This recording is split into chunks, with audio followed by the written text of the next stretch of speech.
So it's recognizing that, look, I am not my thoughts, I'm not my feelings, I'm not my experiences. I am the thinker of my thoughts, I am the feeler of my feelings, and I am the experiencer of my experiences.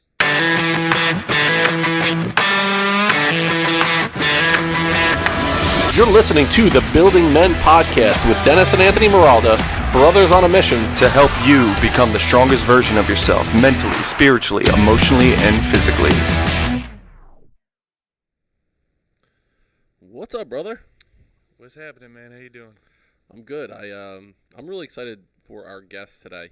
And the way I'm going to segue in is to talk about some habits that I've developed over the course of the last year and a half of my life. So as a middle school principal and in education for such a long time, I was clean shaven. You know, my hair always looked a certain way. I would wear a suit and a tie to work every single day. You know, it was very buttoned up in the way that I presented myself. More tight-laced, tight-ass, I would say. Very regimented in that respect. And while over the last year and a half, I feel like my personal regimen as far as waking up a specific time, meditating, training, what I'm eating has gotten more regimented. My physical grooming routine has fallen off a little bit, and I mention that because I really think I'm a dirtbag. I really think I've turned into it with my meetings being on Zoom. I'll give an example. I woke up yesterday morning and I had a full day of meetings on Zoom every half hour or so for the entire day. And I looked at myself in the mirror. I was like, why do I need to shower right now? I can just slap some shit in my hair and get on a Zoom meeting. No one's ever going to know. I had a button-down shirt on and whatever. I wore pajama pants and Ugg slippers throughout the entire day yesterday. I feel like that's the first place you go to all the time is just not showering. It's like, well, the shower can clearly get pushed to the back burner and all this. And that's what I'm doing. And I wanted to address it today to see if you think that it's a problem, because I still haven't showered since, what's today? Thursday? I want to say Monday was my last shower. I don't shower for other people. You know, I shower because I feel good after I do that. Like, granted, I think people overdo it a lot, but I do it because I'm like, it's just like cleaning my room. Right. You know, I don't need to do, you don't really need to do anything ever, you know, but like you do some of this stuff, especially the things that only you see, because it's like, well, this makes me feel good. This makes me feel like I'm getting things in line, in order. Yes. But if you don't find showering a priority, then I guess, you know, whatever. I mean, it's just... That's what I'm saying right now, and I feel embarrassed, but on this show, we're very authentic. We put shit out there, and I wanted people to know that that's where I am right now. I need to get... When was the last time you showered? Monday. Okay, so it's Thursday. And I'm thinking, even this morning, I wake up. We're coming into the studio. We have a couple interviews today. I'm going to train later on this afternoon at 2:30. I'm like, if I take a shower now, am I wasting that? Because I'm just going to train and get sweaty. Why am I going to shower now? Then you can go and just do it after. And then before we bring the guest on, then Sophia has practice tonight. My daughter's basketball practice. So I'm like, a coach, and I'm like, is it worth it to shower before? And then you're gonna get practice? home and you're kind of tired, and you're like, all right. I mean, I could just wash my face, and then now not. And then you lead into all of a sudden 2 weeks later, and you're like, I don't know when the last time I showered was. So do you smell me right now? That's my question. I don't. Okay, that's good. Don't. All right. No, that's great. All right. So, and here's the thing. I started to think about, and when we bring the guest on, you'll get the idea once we go through his journey, because it is be like, so you think I fucking unbelievable. smell every day? Right. Fascinating, because it's going on expeditions and these different experiences that we will undoubtedly talk to our guest about today. That's something that I thought about. Like, I'm going on this expedition without going anywhere by not showering. I can't wait to talk to him and ask him a million questions about all these different things. That's my this segue. Is your journey. This is my journey. Your big journey of. So let's segue over now. We'll stop the nonsense. So we're going to segue over into our guest today. His name is Akshay Nanavati. He is a Marine Corps vet. He is the author of Fearvana, the book, and also the movement. He is one of the most badass individuals I have ever heard about. For the Building Men audience, grab a notebook, grab something to write with. This journey that you're about to go on for the next hour or so, this is a game changer as far as our perception of identity, our perception of reality, our thoughts around pain, around suffering, around fear. This next hour is going to totally shift your mindset in one direction or another. So welcome aboard, my friend. Thanks for being here on the Building Men podcast. Thanks so much for having me. Pleasure to be here. So what are your? Am I a dirtbag? I'll just put that out there right off the bat. Dude, I just got back from Antarctica where I didn't shower for like 20 days. So it doesn't bother me one bit, man. I'm all about it. See, the difference is he was in Antarctica, you're living at home, and Was it's a little bit of a difference there, but whatever. We're all battling our own experiences. Yeah, there. that's It's all relative. Yeah, All relative. So I don't want to do any disservice to your origin story. I listened to you, and I'll give a shout out to Ian Lobos of the Men on Purpose podcast. We had him on our podcast. We were guests on his podcast. Following along on his journey, I heard the episode where he had interviewed you, and I immediately reached out. And my initial discussion was, here's a little bit about Building Men. I'd love to have you on. You're like, I'm going to be in the south of the world for the next 30 plus days. So when I get back, let's reconnect. And so this is us reconnecting after your adventure, and we'll get into it. But why don't you start with your origin story? How did you get from you were born, I believe, in India, Yep. and then from there you moved to the United States, into the Texas area. Talk to us a little bit about that journey growing up until you decided to go to the Marine Corps.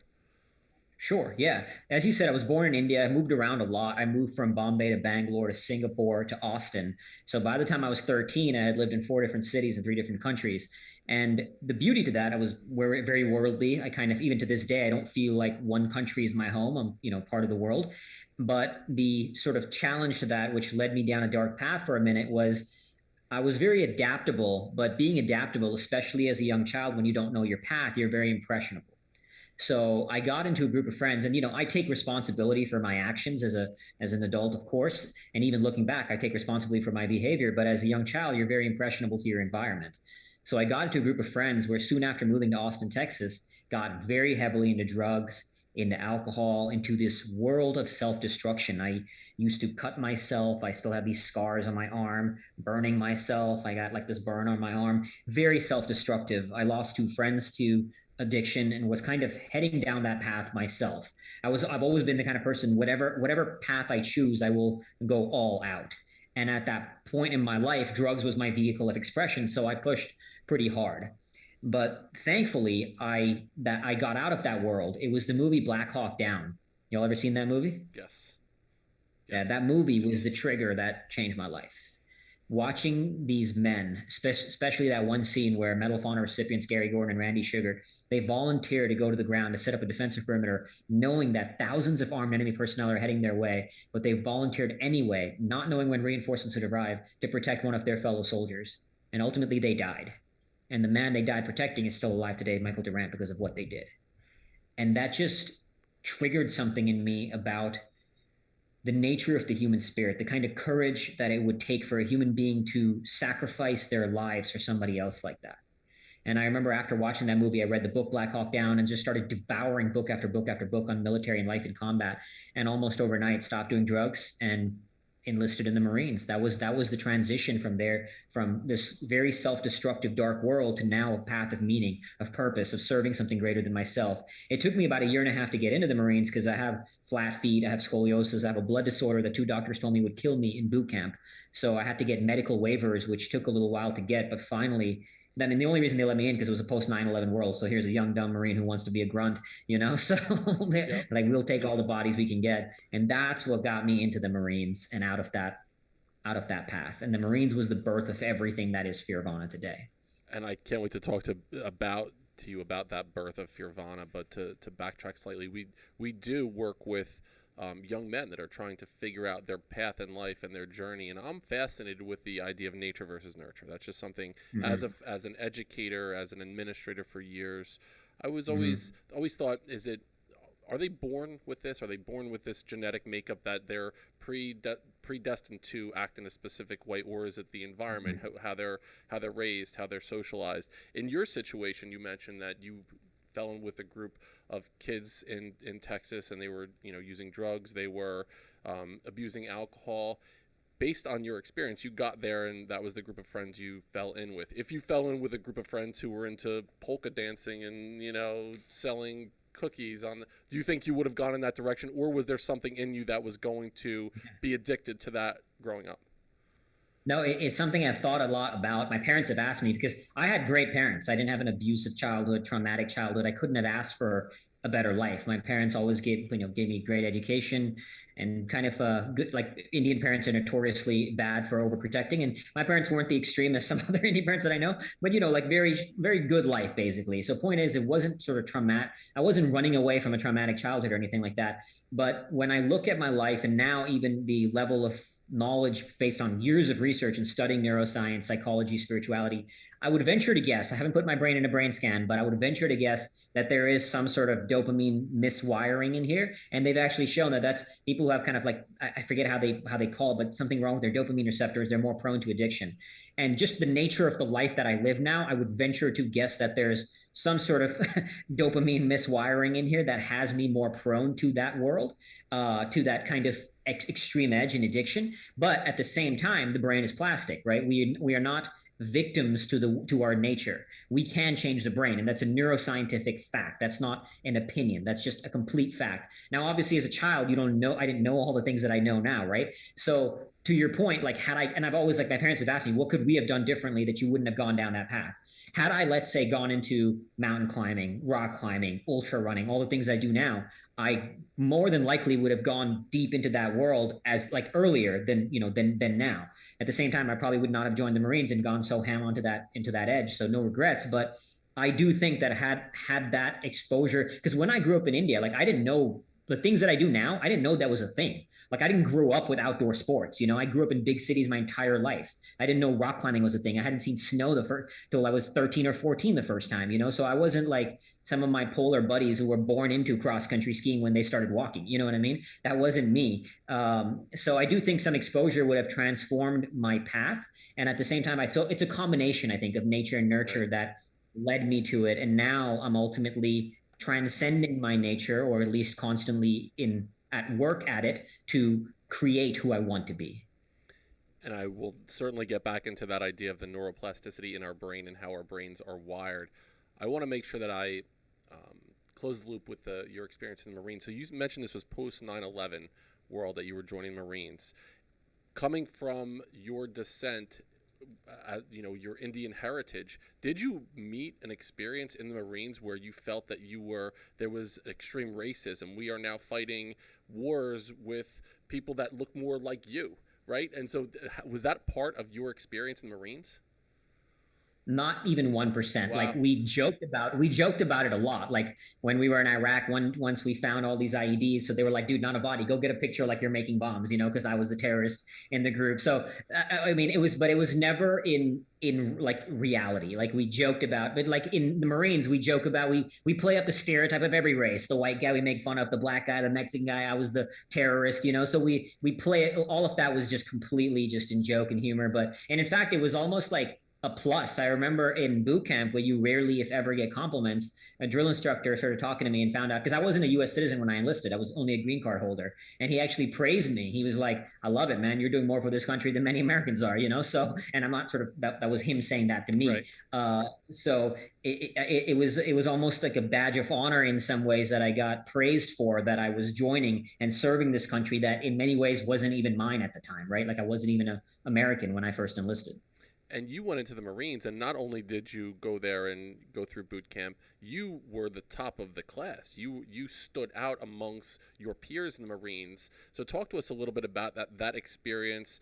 And was it at that time that you recognized, like, whatever it is in front of me, the storm in front of me, I'm going to go through it. I'm no longer going to try to go around it or self-medicate or buffer in whatever way. I'm going through the fucking storm in front of me.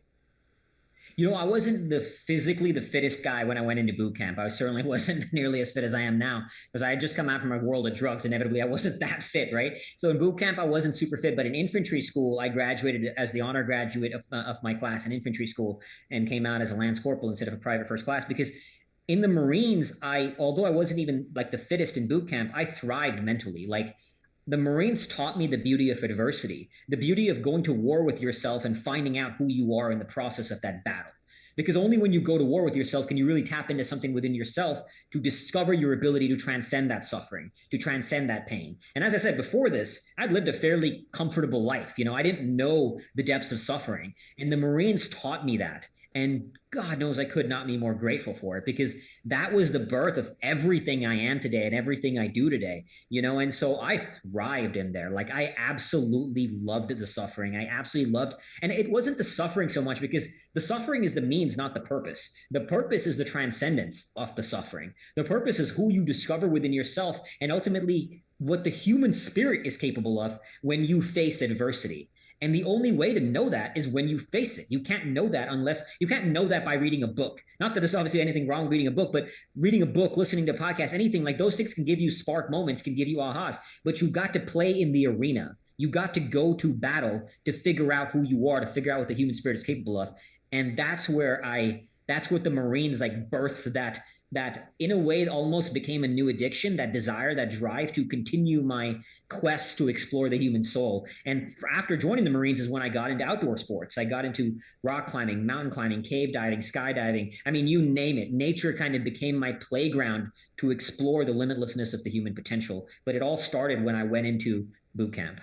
You got to tell your story of what your role was in the Marines. I think about, as my kids are younger and they're playing with Legos, I felt like I was a hero by being able to walk through and clear the Legos off the floor so no one stepped on a Lego as they're going from one spot to another. Your role in the Marines, tell the audience about what was your role. What did you have to do? Yeah, so when I was deployed to Iraq in 2007, one of my jobs was to walk in front of our vehicles every time we hit a danger zone, or like what we would call the danger zone, to walk in front of our vehicles looking for bombs, looking for the IEDs before they could be used to kill me and my fellow Marines, to blow up the vehicles. So as you can imagine, a somewhat dangerous job, because if somebody was going to get blown up first, right? Guess who it would be?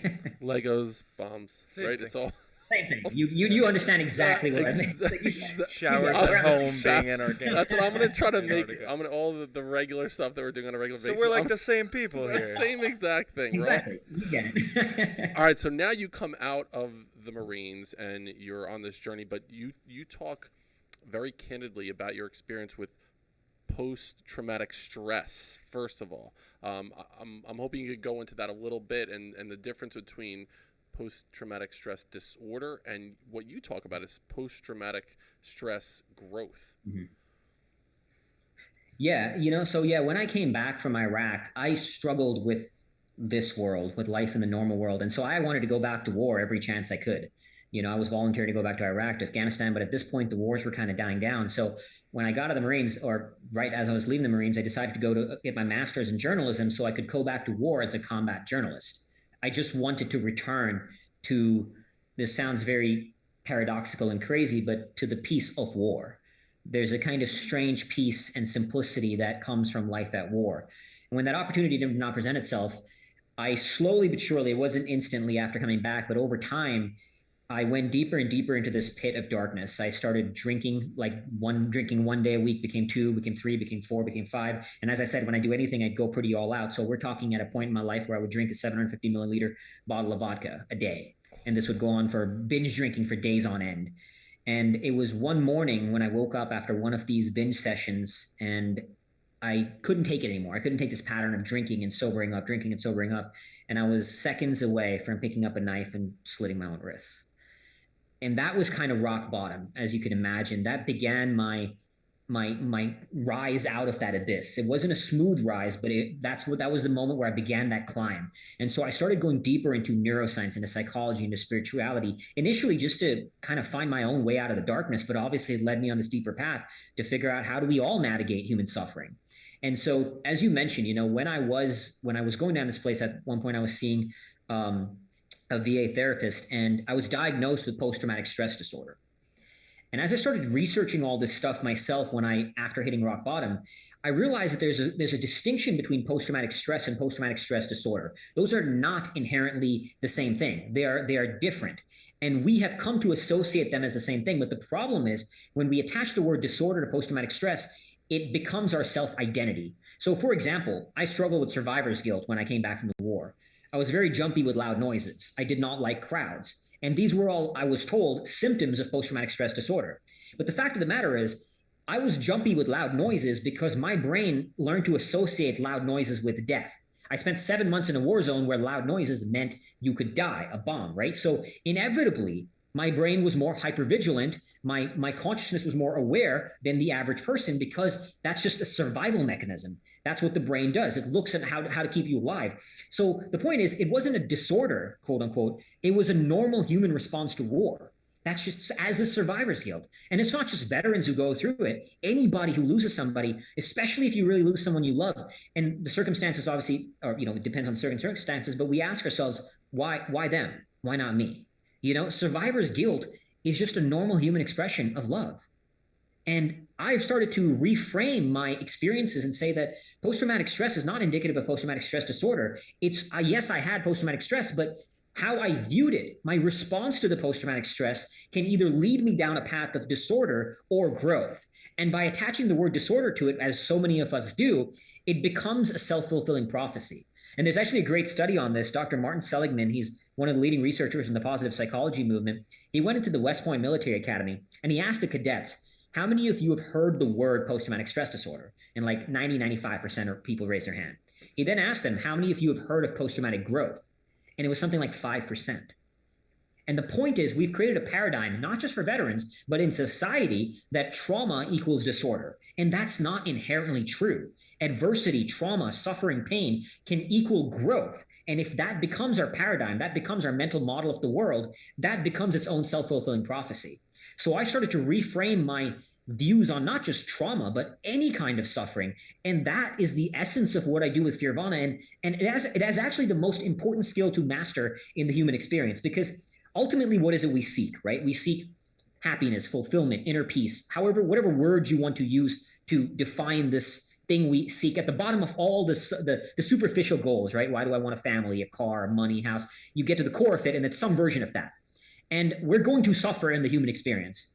But if you find beauty in suffering, if you find the bliss in suffering, if you develop a positive relationship to suffering, now you can find bliss, you can find meaning, you can find joy, whether life is going good or life is going bad.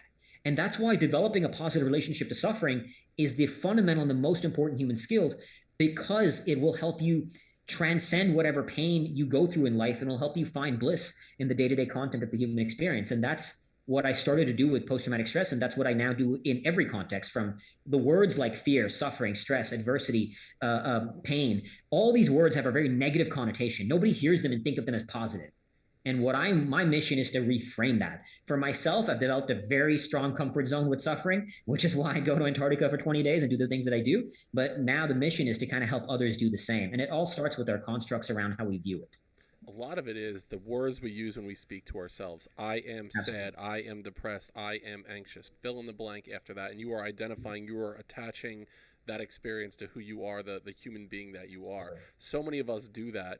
And you had mentioned reintroducing your relationship with pain, with suffering, with fear. If I'm stuck in this spot and those things are roadblocks for me, what would be the first step that I would need to do to change my relationship with those ideas of pain, of suffering, of fear? The first step is recognizing that it's okay to feel them. So what normally happens is people feel them, and then we think there's something wrong with us feeling it, because so many of the quote unquote experts will demonize anxiety. And I'm talking like the biggest names, I'm not going to name names, but the biggest names in personal development will like teach people how to get rid of anxiety, to eliminate fear, to quote unquote be fearless. And so what happens, and I've seen this over and over again, people feel fear or anxiety or stress, and they think there's something wrong with them because they think they should not feel it. Quick example, I worked with a client once who he was traveling to Iceland on a vacation on his own. It was the first time he was going on vacation on his own. And he felt tremendous amount of fear. And he was then beating himself up because he was working with me and I do a lot of crazy things. So he's like, you do all this crazy stuff and I'm just going to Iceland on a comfortable vacation and I'm terrified. So the problem was not his fear. The problem was his relationship to the fear, his judgment of himself around the fear. It's normal that he was scared because he had never done it before. The brain's normal response to the unknown is fear. So when you let go of what I call the second darts, and let me explain that. Buddha said that we're all stabbed by the two darts of suffering. The first dart is the one we don't control. So an emotional response. And neuroscience has shown this, spirituality has shown this. We don't control most of what happens in our brain. So if right now I'm sitting in this room and somebody comes in with a gun, I'm not going to pause to choose to feel fear. My brain's going to respond with fear because it's a valuable mechanism, a valuable response to a X scenario, right? So I'm not choosing that. That's the first dart. The second part is what we do after the things we don't control. And we always go into this self-talk of what's wrong with me, I'm a piece of shit, and we kind of beat ourselves up and we go down this rabbit hole of what I call second dart syndrome. So the first step, and it's hard to do, it's much easier said than done, but it's disidentifying with the emotion. And as you said, we do this, right? We'll say, I am sad, I am scared, I am weak, and we make this our self-identity. So it's recognizing that, look, I am not my thoughts, I'm not my feelings, I'm not my experiences. I am the thinker of my thoughts, I am the feeler of my feelings, and I am the experiencer of my experiences. There's a space between what is and who I choose to be outside of what is. And that space will shape your destiny. And now this is, again, much easier said than done. But the key is recognizing, hey, and you got to talk, like I talk out loud to myself all the time. Talking out loud to yourself is an invaluable tool. Like I look like a nut job when if people were sort of seeing me, right, with camera following me. But the reason I do that is because it reminds me of all these things. Like I'm a human. I get lost in my own thoughts from time to time. And then I'll say, look, I'm not, and I was doing this in Antarctica when I was skiing and having a hard day. I was like, I'm not the mind, I'm not the body, I'm not the mind, I'm not the body. Like repeating these mantras to myself becomes a really valuable tool to separate myself and then to recognize that, look, it's okay if I'm feeling fear. It's okay if I'm feeling anxiety. That is what it is. And actually neuroscience has also shown simply by labeling it like, hey, I'm feeling anxiety right now. And there's an important distinction in the words, not I am anxious. That's not me and my identity. I'm feeling it, right? My feelings are not who I am. So even using those words are very, very powerful. Like I'm feeling fear as opposed to I am scared, right? So I'm feeling fear. And when you do that, when you label that emotion, neuroscience has shown that it decreases activity in the emotional parts of your brain and increases activity in the part of your brain called the prefrontal cortex related to focus and awareness, meaning that it's helping you create that space between the emotion and you as the observer or the feeler of that feeling. And when you create that space, now you can choose what you want to do with it. It's interesting in my work with educators as a principal, you recognize that there are the typical responses to fear. There's the fight, flight, freeze response, and I've even heard it called either flock or fawn, where it's almost this chameleon type of identity where whatever is the thing in front of you that is inducing that fear response, that you just go along with it, that you change who you are to assimilate to whatever it is to avoid the pain of the fear. So in your experience and everything that you have gone through and everything that you are going through, do you still recognize those responses to fear, fight, flight, freeze response to fear? Very much so. And actually, it's also sort of a misconception that those are the only three responses. In Fearvana, I talk about like the different kind of responses. There's one, for example, called the tend and befriend response, where you respond to fear, and this is a big thing in the military, where I feel fear because my buddy got hit and I run to save him. It's an automatic instinction. Now, one could call it fight, quote unquote, but the different terminology is like a tend and befriend response. So point is to say, though, I feel fear all the time. Like I do things, the things I do are absolutely terrifying. I spent 20 days in Antarctica where I got frostbite on 3 of my fingers in polar storms that are so savage. I mean, like 60 knot winds that are some of the most savage environments a human can endure. I'm about to go into 10 days of complete darkness, silence, and isolation in a few months. That terrifies me. I'm going back to Antarctica this year after getting frostbite in 3 of my fingers. That absolutely terrifies me. So I feel the fear all the time in the things that I do, but I've developed a comfort zone with fear because I tap into a lot. And the key thing I want to reiterate is that I was not born this way. Like when I was a kid, my parents will tell you, like, I was scared of a Ferris wheel. Forget about a roller coaster. A freaking Ferris wheel terrified me. So the point is, I wasn't born some warrior kind of, engaging fear all the time. I systematically developed this comfort zone with fear by doing all these things. Like after joining the Marines, I was terrified of heights. So I went rock climbing, I went skydiving, I went mountain climbing. I was terrified of tight spaces. So I went caving. Like I systematically engaged my fear and worked my way up the ladder of risk one step at a time till I got to the point that now I'm comfortable with fear, that it can show up and I'm okay with it being there. And now, like the silliest things scare me. Like I'm more scared, asking a woman out than I would be going into a polar storm in Antarctica. You know what I mean? So I've developed a strange kind of comfort zone with suffering on the most extremes, but the quote unquote normal things in life will like, oh shit, how do I handle it? So, but the point is the fear response is one that I'm comfortable with. So no matter in what context it may show up, I'm able to engage it and find a way through it. And that's the only way too. It's not about avoiding it or running away from it. And this is so important because You will hear people do this all the time, and parents do this with kids, and we do it out of love. I get it. Like nobody's doing this intentionally to be damaging, but we'll say, don't be scared, don't worry, don't stress out, don't be. We always say, don't feel what you're feeling. Nobody says, hey, it's okay if you're sad. Like I went to one seminar once at personal development seminar, and this gentleman had lost his father and he was grieving. And at the seminar, they were trying to help him get over his grief. And I'm like, he lost his father. Like grief is a natural response to that, you know? But we're always trying to escape any emotion that is challenging, and therefore we deem it a quote unquote bad emotion, right? And these emotions are not bad. Grief, sadness, pain, like fear, anxiety, these are not bad emotions. They're just emotions. There are no good or bad emotions. There are only emotions, and it's up to us to decide what we do with them. So by engaging with these emotions, you develop a comfort zone with them, and you develop an ability to transcend them, to face them, and to find the battle, the thing you're moving forward on the other side of them. And that key point is it's really important to have something to give to put that emotion into. So you're not just kind of living in a void, right? Like, okay, I'm feeling anxious now. What do I take and do with that emotion? And that's what I call your worthy struggle.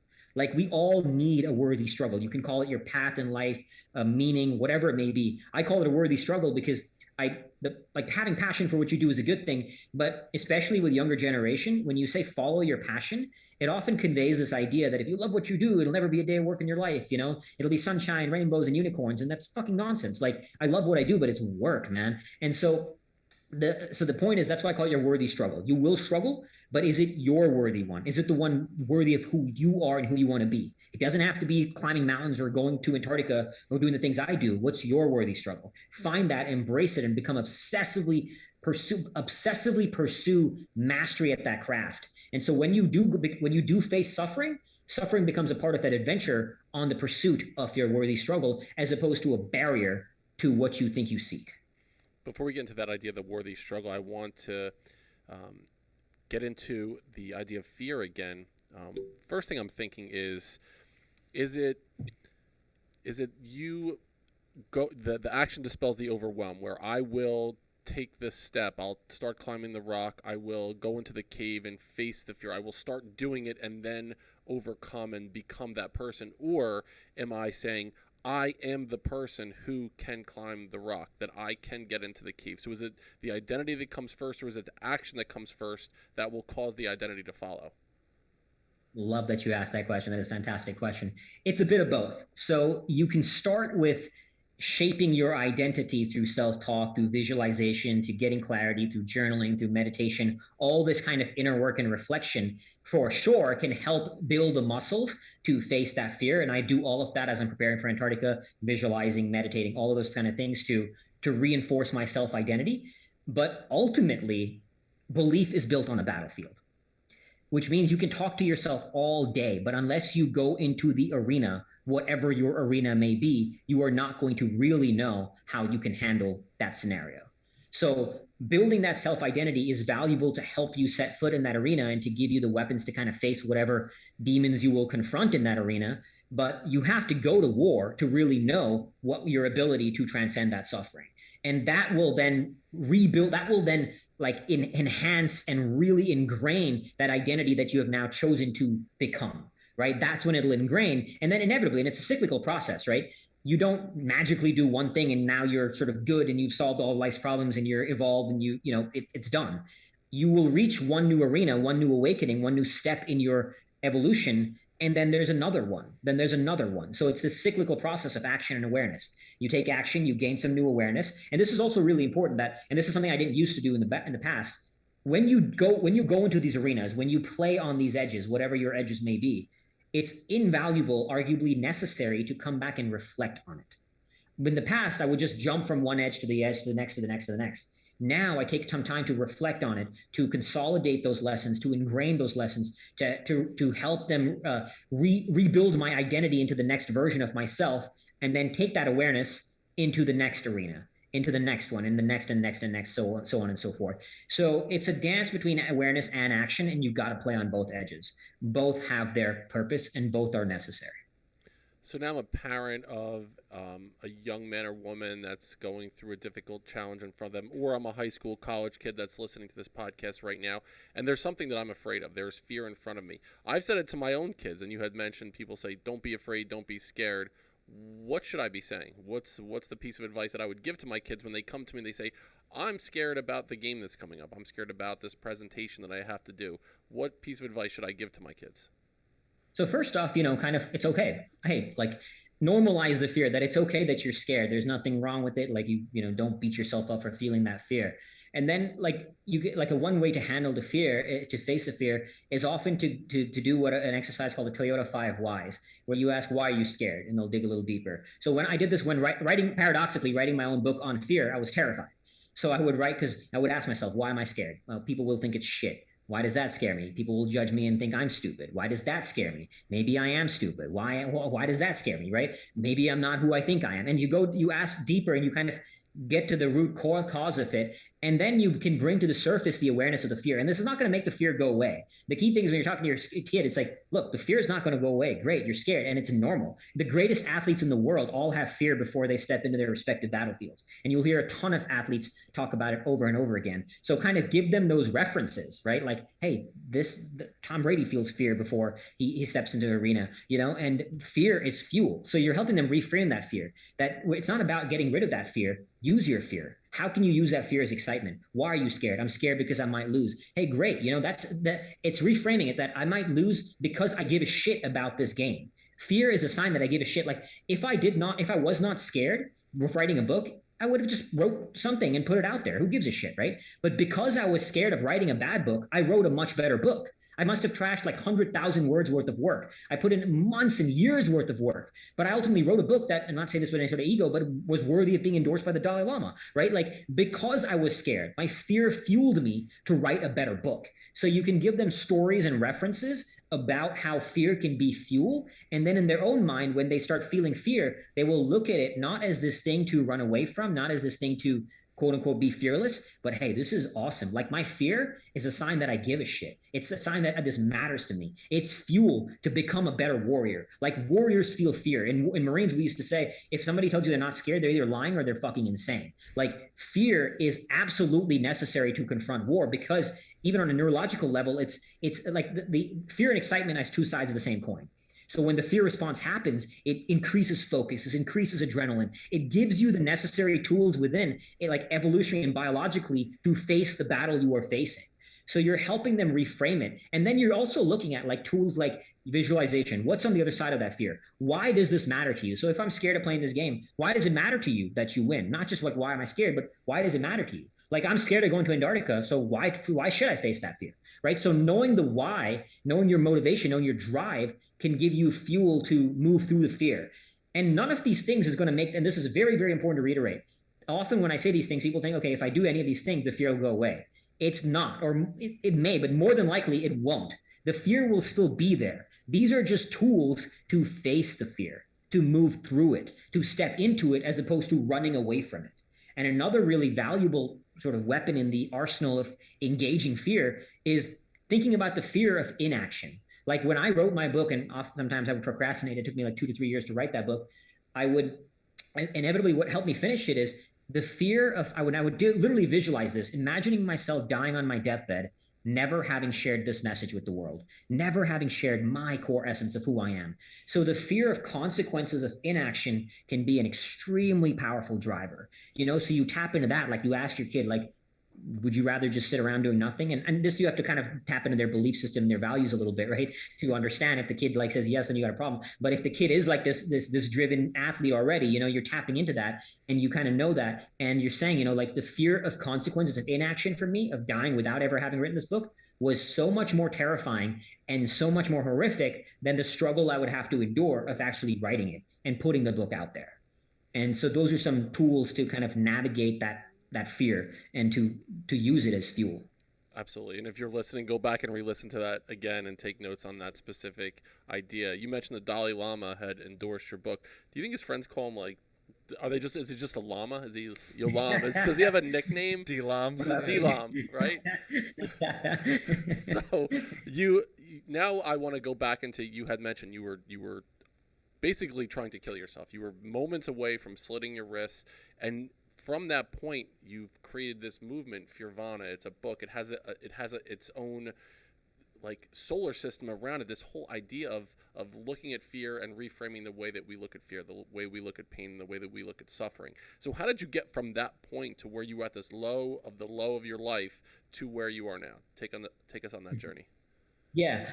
So, as I was kind of hinting on earlier, it wasn't one aha moment and life magically got great. Like it was a slow, brutal, hard climb out of that abyss. And that never stops. Like after making the decision to go sober, I broke my sobriety multiple times. Right. So the inner work, it doesn't ever stop. You don't get to a moment where you've quote unquote arrived. You always have to do the work. And I want to stress that point.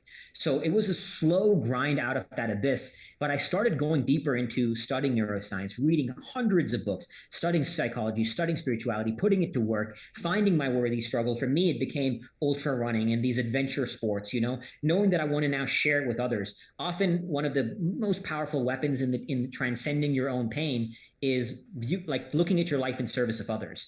So talking about reframing struggle, as I mentioned, I had survivor's guilt. So everybody told me like not to feel guilty. And I get it. It was all coming from a place of love.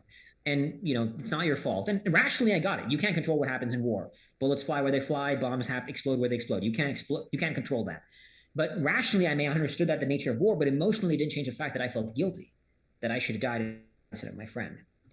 So instead of trying to make the guilt go away, because I started to recognize that guilt is not a bad emotion, it's just an emotion. For a long time, what I actually had up on my wall was a picture of my friend that I lost in the war. And it said, "This should have been you. Earn this life."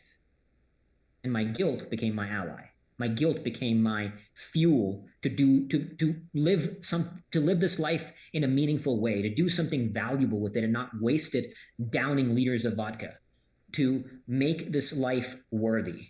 And so that became my tool to now saying, hey, I've discovered this thing that we need to combat the demonization of fear, because that's the fundamental problem. Like fear is the greatest thing that stops us, but it doesn't have to be. And so that the fundamental problem is that demonization of not just fear, but suffering. And that's what then led to saying, okay, it's on me to now share this message with the world, because I've figured a few things out, and I'm blessed to have lived a great deal of life experience in my 37 years. I've lived through, beyond just all the things we talked about, I've volunteered in leper colonies, I've worked in post-conflict zones, I've worked with survivors of sex trafficking, so I've seen the darkest edges of humanity and the light and the brightest edges of humanity, both within and without, right? I've lived in opulence. I've seen it. I've blessed to experience a great deal of life, that it's on me to now share the lessons from that with others. And so by writing a book, like when you teach, you learn, as I'm sure you guys can relate with the work you do. When you teach, you learn. So writing a book helped enhance my own learnings, and it was a very cathartic process for myself. And then that became, sharing the book with, launching the book, which then led to this movement that I'm now working on building of ultimately helping, if I had to sort of summarize what Fearvana is about in one line, it's helping people develop a positive relationship to suffering so that they can find, live, and love their worthy struggle.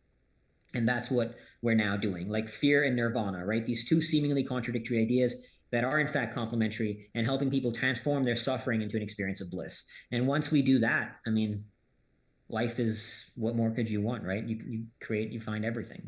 You create a life of what I call boundless bliss. Absolutely. What was the name of the movie with Jason Statham where he had to keep his heart rate up, the adrenaline pumping? I know what you're talking about. I see you in that way. Like, are you able to sit on the front porch in a rocking chair and drink a glass of lemonade, or do you constantly need that? I need the next thing that's going to drive me. Well, I've become more complex. So stillness, there was a point when, after pushing myself on a lot of different edges, going to, climb mountains in the Himalayas, spending 1 month dragging a 190-pound sled across Greenland, where after going through a very challenging divorce a few years ago, I ended up breaking my sobriety. And so I wanted to find a new way to explore myself. And I realized the thing that I was most terrified of was stillness. So to combat that fear, I went into 7 days of complete darkness, silence, and isolation. And in complete darkness, you have nothing to do. So you just sit with yourself. And when you're in complete darkness, you have nowhere external for consciousness to go, because you're shutting off your visual sense. So you have nowhere else to go but within. And that was it was a profound journey. And so I have combated my fear of stillness. And I wouldn't say I mean, stillness is all. I would argue it's something that is, I think, all human beings are terrified. It's not a fear. Like if you ask somebody, what are you most scared of? Nobody. I don't think anybody would say stillness, but it is a fear that we all have, and that's why, as Carl Jung said, people will do anything, no matter how absurd, to avoid confronting their own soul. And you can see that in today's world. We do everything to distract ourselves, right? So I've become more comfortable with stillness, and I continue to pursue that edge. This year, I'm going into 10 days of darkness to go a little deeper than I did 3 years ago, and did 7 days. So I'm continuing to explore edges of different kinds and seeing what I find when I open those doors. I wanted to close the loop on you bringing up the idea of neuroplasticity in our brain and being able to actually change the physical makeup of our brain. You tell a story about taxi drivers in England. Can you share that story, and then the idea of around neuroplasticity? Yeah, so there was this research study done with taxi drivers in England where they actually found that they have a larger hippocampus, which is the part of the brain associated with memory. They have a larger hippocampus than the rest of us because apparently London streets are quite complex and they have to memorize all these streets. And so, because of the nature of their work, they literally changed the physical structure of their brain.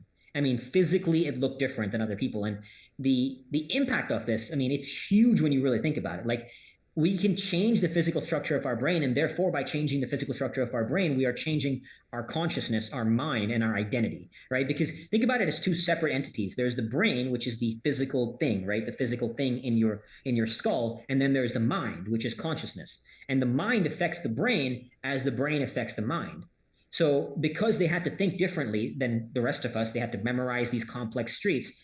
By using the mind, they changed the physical structure of their brain, and therefore that had the cyclical effect of then changing their mind, right? So the science of neuroplasticity is essentially that we have the brain's ability to change itself on a physical level, and therefore it changes our consciousness and how we view life, right? Like how we engage with external stimuli and with life. And we do that through conscious effort. So they've done plenty of other studies that like a piano player will have a different brain than others because they use these fingers, right? So and a violin player, like anybody who's a master at their craft, their brain is going to look different because of how they engage with their body and with their environment. So the point is, whatever you are going through right now, that's not you. That's not set in stone. It's not, you're not locked into that identity, you're not locked into that reality. You can change it. Now, the way to change it is through conscious effort. And that's the hard part. It's, you know, sometimes not even that simple, but it's hard. Like, and it is relentless. You don't do it once. It's like going to the gym. You don't do it once and you get six pack abs, right? You got to do it over and over and over and over and over again. And that's the same thing. When you put conscious effort into something over and over and over again, in time, it will literally start to change the physical structure of your brain, and therefore then change you, change who you are and how you engage with the world. But that requires, and it's called actually, so there's this process, Hebb's law, which says that neurons that fire together wire together. And essentially what that means is the more I practice something, the more I'm creating these neuronal patterns. So if I always, so for example, I worked with a client, every time he would sit on the computer to write, he would have like a visceral anxiety response and then retreat and go watch TV. So at a very simplistic level, his brain said computer equals anxiety equals TV, right? Like that's, again, not in so many words, of course, but like to simplify, that's what happened. So to change it, he had to now take new behavior. And we started off doing very, very small behavior. Like, hey, I just want you to write on your computer for 30 seconds, right? And take a little break, or 1 minute, 2 minutes. And slowly in time, by building it, we're now creating a new response that says computer equals anxiety, because the anxiety was still there. It's not going to go away instantly, because again, we don't control what first shows up in our brain. And then equals writing as opposed to equals TV, right? And then in time, the anxiety even fades, you know? So once you build those patterns over time, you're changing how your brain physically is, and therefore how you engage with the world. And there's this thing, it's called myelin in our brains, correct? Where as we do things on a deeper level, that deep intentional practice will help change the way that our brains are wired. And that's why you see prodigies in different areas of the world, because the way that they practice whatever it is done in a very intentional way.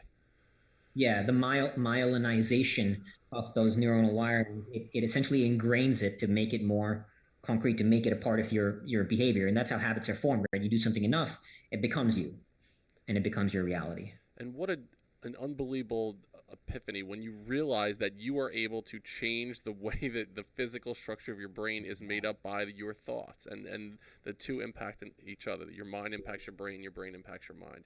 I want to make sure that we get into this this journey that you've been on.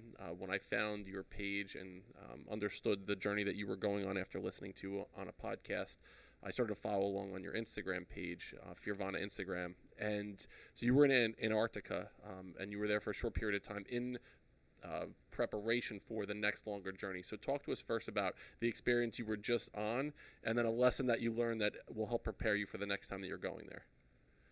Yeah, so I was on a mission to ski up the Axel Heiberg Glacier, which is the glacier that Roald Amundsen took 110 years ago. He took dog sleds up that glacier to and became the first person to reach the South Pole. So it's a very remote, very challenging. You're skiing up soft snow and steep terrain, highly crevassed glacier. In fact, I had a bit of a crevasse scare when I was there, and my ski felt like fell into a crevasse, which was little horrifying, to say the least. This is a crevasse of these bottomless pits in the ice, right? So it's a very challenging, very remote glacier. And the mission was to ski from the bottom of it to the top, up to reach the polar plateau and ski to the South Pole. The plan was about a 35-day expedition. I made it to the top of the glacier. Me and my team of three other people, so four total, became one of only 26 people to ski up that glacier, which is pretty cool because if you think about it, like over 4,000 people have climbed Everest. So this is very, very remote, very, completely different side of Antarctica. We became one of 26 people to climb up it. And soon after getting to the polar plateau, it was on day 17 that, and I'm not even sure how. I wasn't doing anything stupid or reckless. I wasn't walking around with no gloves, but I ended up getting frostbite on 3 of my fingers. And on day 18, I had to be evacuated. And pretty severe frostbite. More than likely, I will lose the tips of 2 of my fingers because they're quite black and very, very, very gnarly looking. So the journey ended early. Unfortunately, it was an unfortunate end, but nonetheless, it was an epic experience. I fell in love with Antarctica. It is a brutal, beautiful, hostile, unforgiving, and an incredible environment to experience and to come face to face with not just the raw power of nature, but to actually experience the human soul in the presence of such power. You really come to know yourself and through yourself, humanity in these experiences. And so it was a profound experience. And while I went there for the experience in and of itself, it was actually training for a much bigger mission in Antarctica, where I'm going back to now do the first ever human powered crossing of the continent. 105 days completely alone, 2,700 kilometers. That is the mission now, to ski 2,700 kilometers, 1,700 miles for completely alone for 3.5 months across the entire continent.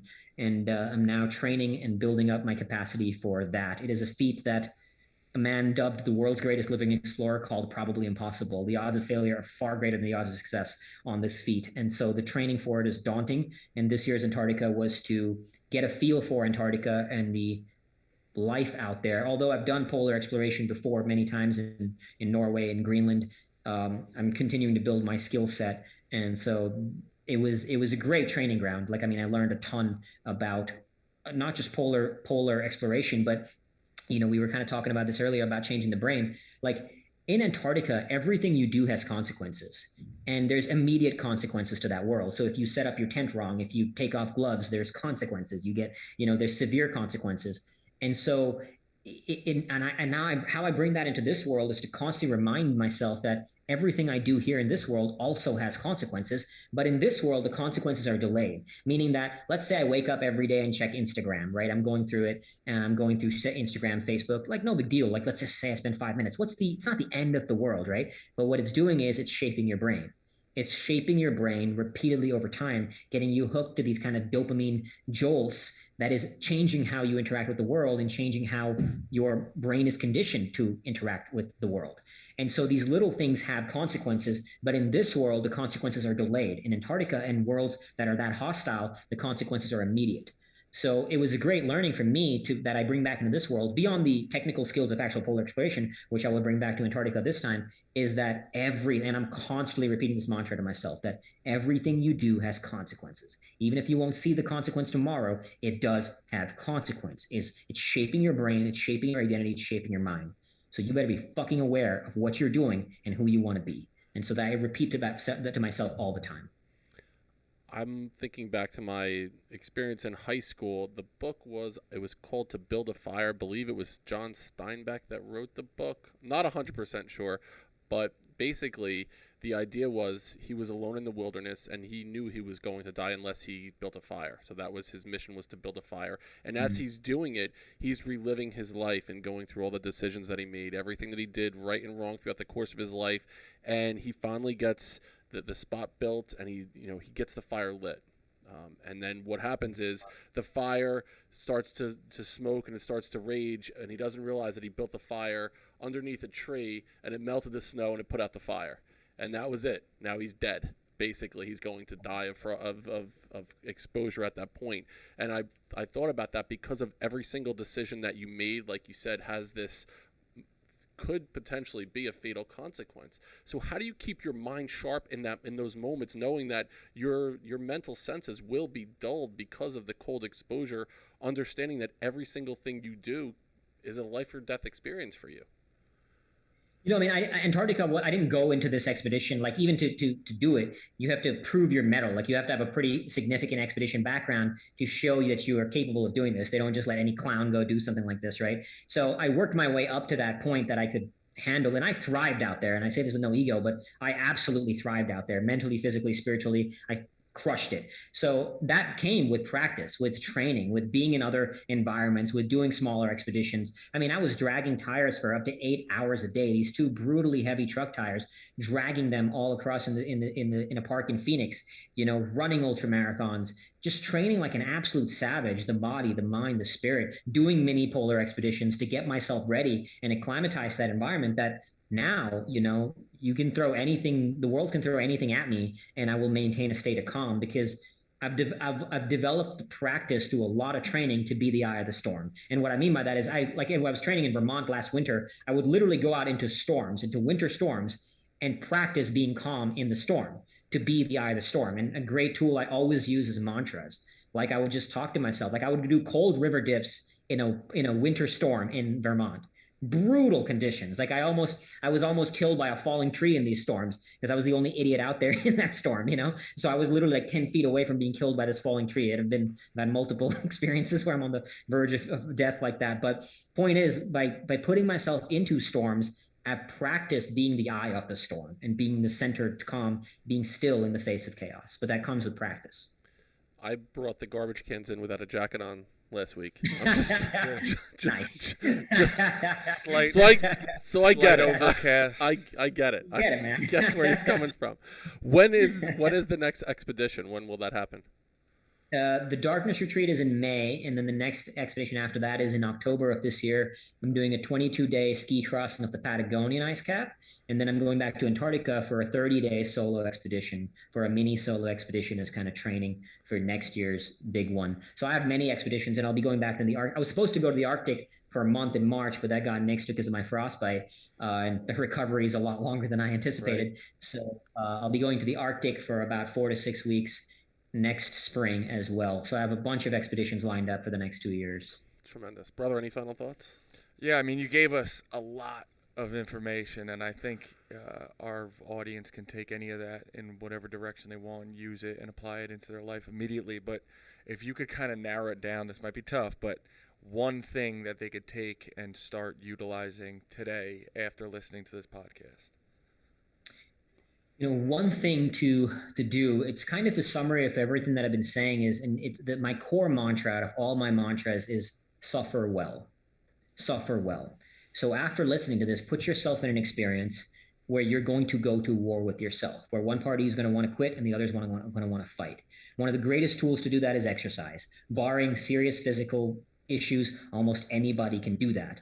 So put yourself in a situation where you're going to have to go to war with yourself, where you're going to hate it, and go into that suck and train to suffer well.